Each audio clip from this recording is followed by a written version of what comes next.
देखिए जो हार है ना ये मेरा नहीं है, ये गुरुजी का है, ध्यान रखिएगा इस बात को। आपने गुरुजी को ही डाला है।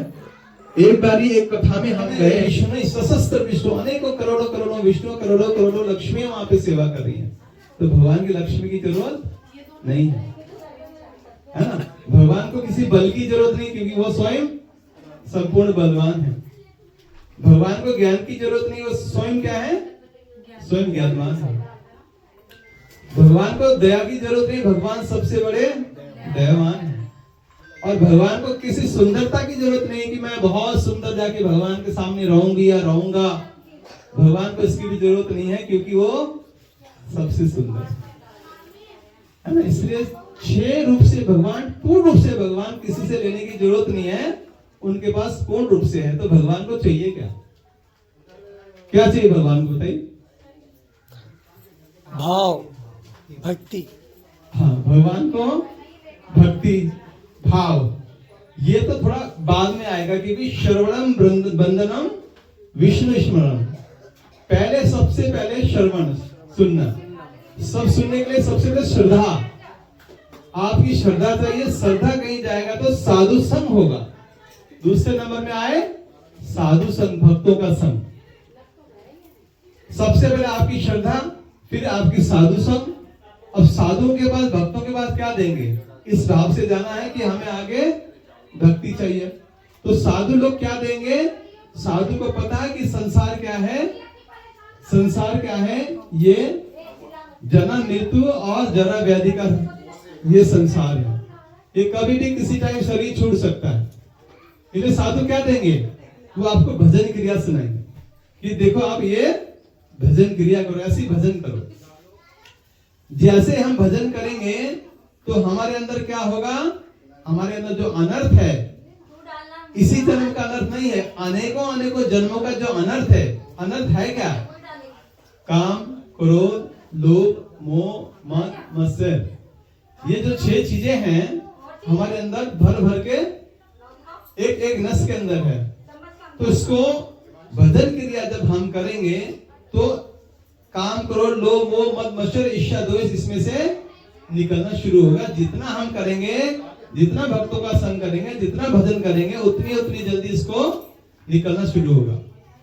श्रद्धा, साधु संग, भजन क्रिया, अनर्थ निबद्धता और निष्ठा।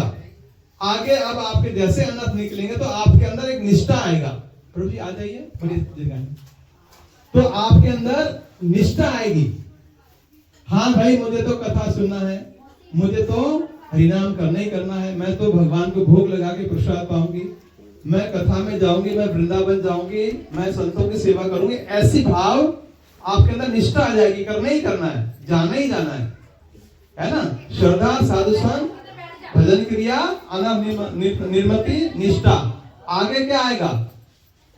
है आगे निष्ठा के आगे आसक्ति।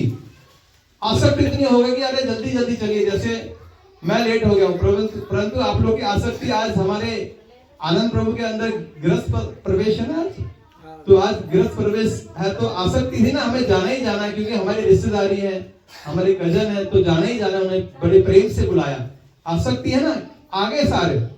तो ऐसी आसक्ति अब आए, यहाँ पे हरि कथा हुई, ऐसी आसक्ति अब आनंद प्रभु बोलेगा भगवान की तरफ करो। जैसे आप आसक्ति से यहाँ आए हो, ऐसे आसक्ति भगवान के लगाओ।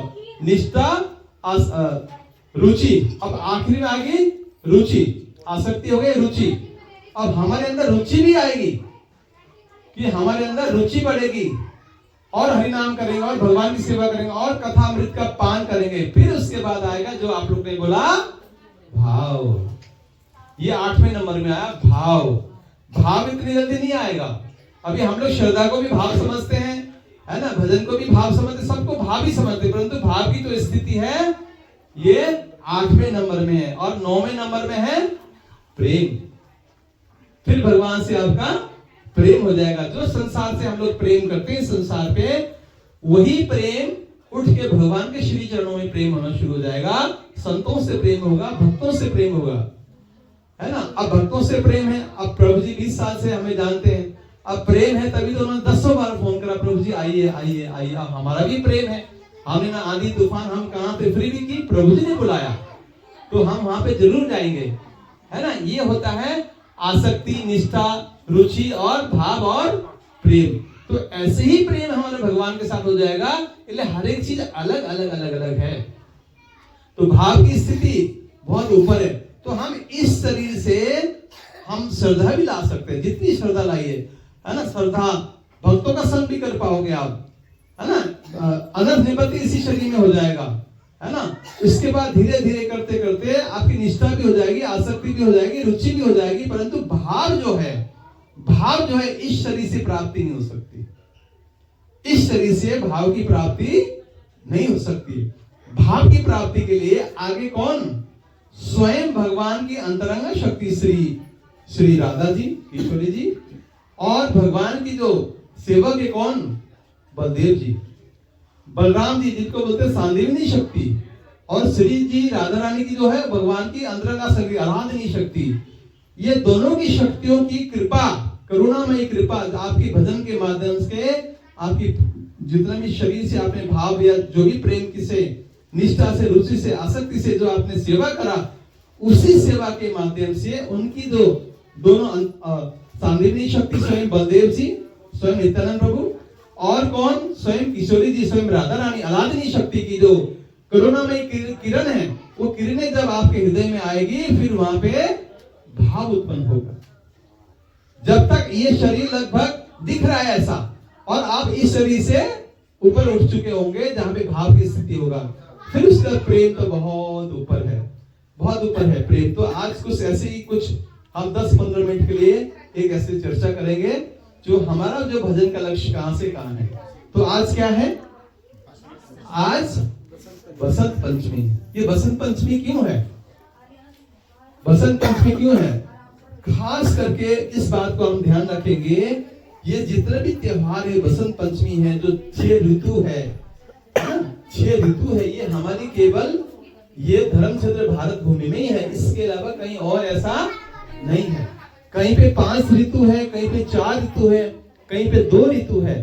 यहाँ पे जो 6 ऋतु हमारे पास है, जितना हम लोग त्योहार और फंक्शन ये मनाते हैं, जितनी यहाँ पे तिथियां आती, कहीं और नहीं आती, केवल ये भारत भूमि में ही आती है। इसलिए बसंत आज के बाद, आज का जो हमारा ग्रीष्म ऋतु था, जो हमारी शीत ऋतु थी, शीत ऋतु से हम धीरे धीरे खत्म होके बसंत की ओर जा रहे हैं। अब हम बसंत ऋतु की तरफ जा रहे हैं। आज से वो शुरू हो गया। आज के बाद आपकी जितने भी ठंड था, जो ठंडाई थी, जो सर्दी लगती थी, वो धीरे धीरे कम होती जाएगी और गर्मी मिश्रित होती जाएगी। दोनों मिक्स होकर बड़ी मीठी मीठी बदन में और चलने में। देखिए सुबह उठते ही आज कितना सुंदर हवा था, है ना? ऐसे लगता है हवा ही पी ले, धीरे धीरे, है ना? कितना अच्छा लग रहा था बसंत पंचमी वाले दिन। तो आज के दिन बसंत शुरू हो गया। अब ये बसंत में क्या है, खास करके आज हमारे शारदा देवी जो मां सरस्वती है, उनका भी आविर्भाव है, आज के दिन ही है। मां सरस्वती की पूजा होती है ना। जितना भी संसार में जड़ विद्या है, जड़ विद्या जितना भी, मतलब हमारी प्राकृतिक जो विद्या, हमारे जन्म से लेकर मृत्यु तक की जितने भी विद्या है, मां सरस्वती की कृपा से हमें प्राप्त होता है। जितनी हम लोग वहां पे अपनी बुद्धि, उनकी कृपा से, उनकी प्रार्थना से, उनकी पूजा से हमारी उतनी बुद्धि आती रहेगी जड़ विद्या के लिए। और जो अपराकिक जगत की विद्या है, जो अपराकिक जगत की विद्या है, क्योंकि गोलोक वृंदावन की विद्या तो वो नहीं दे पाएंगी, वो यहां से लेकर ब्रह्मलोक की विद्या दे पाएंगी। और ब्रह्मा जी से जो ऊपर है, अपराकिक जगत जो विरजा नदी से पार है, वो विद्या कौन? वो तो स्वयं भगवान आके खुद देते हैं। भगवान या फिर लीला अवतार करके भगवान, या पहले पुरुष अवतार बन के शिक्षाएं देते हैं, है ना? या फिर वो स्वयं लीला अवतारी करके शिक्षा देते हैं, या फिर स्वयं गुण अवतार करके लीला देते हैं। फिर यह 27वें अवतार में आके उन लीलाओं की जो है वो ज्ञान देते हैं। 27वें में क्या? उनके जो शुद्ध भक्त निजी गण, जो भगवान किसी जीव के ऊपर शक्ति डाल के भेजते हैं, स्वयं गोलोक वृंदावन बिहारी लाल, तो उसमें जाके भेजते, फिर वो आगे संसार में उस प्रेम भक्ति का प्रचार करते हैं, उस धाम से जो आए, गोलोक वृंदावन धाम से। क्योंकि जितने भी देवी देवताएं हैं वो गोलोक वृंदावन तक नहीं जा सकते, वो ब्रिजा नदी से इधर ही रहेंगे, उधर नहीं जा सकते, है ना? जैसे हम लोग हैं और कहेंगे समुद्र पार करना, आपका नाव भी नहीं है, कुछ में आप समुद्र पार कर पाओगे? तो उसी तरह समुद्र से करोड़ों गुना ज्यादा ब्रिजा नदी है, जिसके इस तट पे है, उस तट पे कोई नहीं जा सकता। उसके पीछे गोलोक है, वैकुंठ है, जहाँ पे जन्म, मृत्यु, बुढ़ापा, बीमारी, ये चीजें नहीं है। वहां पे लोग बुरे नहीं होते, वहां पे एक ही स्तर में रहते हैं। जन्म के बाद एक लेवल होता है 13 साल, 14 साल, 16 साल, उससे ऊपर लोग कभी नहीं जाते। भगवान श्री कृष्ण जब द्वारका में कितने टोटल 125 साल धरती में रहे, वृंदावन में जब तक लीला करी कितना 11.5 साल, उसके बाद मथुरा चले गए, है ना? वृंदावन में गोपियों के साथ उन्होंने लीलाएं करी, तब कितने थे वो? 11.5 साल तक तो थे। जब उन्होंने वस्त्र चुराए थे वो 6 साल के थे। गोपियों के जब वस्त्र चुराए वो 6 साल के थे। आप बताइए 6 साल का बच्चा कोई वस्त्र चुराए तो उसके लिए कोई पता है? कुछ नहीं पता। तो कृष्ण फिर उसके बाद मथुरा चले गए, फिर उसके बाद द्वारका, और द्वारका में भी उनके बच्चे हुए, बच्चों के बच्चे पोते भी हो गए, पोते भी जो है उनके पोते भी बूढ़े हो गए, परंतु भगवान कैसे? 16 साल के। भगवान 16 साल के। जब वहां से जब कुरुक्षेत्र में आए, मिलन हुआ, तो श्री जी भी कैसी हैं? वो 14 साल की हैं और भगवान 16 साल के, बड़े नहीं हो रहे। और वहां पे आके अब भाव कैसा, भगवान को जिस जिस भाव से आप देखोगे भगवान वैसे वैसे रूप धारण करेंगे। मैया यशोदा को भगवान ने देखा वहां पे कुरुक्षेत्र में, तो भगवान को देखते ही इतनी सुख गई थी, भगवान को देखते ही वो वात्सल्य रस ऐसा उनके आ गया और उनके स्तनों से दूध बहने लगा। और भगवान छोटे बन के वहां पे मैया का दूध स्तनपान कर रहे हैं। कहां पे इतने हाथी घोड़े, कहां इतने सिपाही, और इस प्रेम के आगे बैठ के स्तनपान कर रहे हैं। इसलिए भगवान कभी बूढ़े नहीं होते। इसलिए जो 6 ऋतु जो हमारे भारत भूमि में है, धर्म क्षेत्र में, वो और कहीं नहीं है। तो आज बसंत है, इसलिए बसंत पे मां सरस्वती की कृपा से इस संसार के जितना भी जड़ विद्या है वो प्राप्त होता है।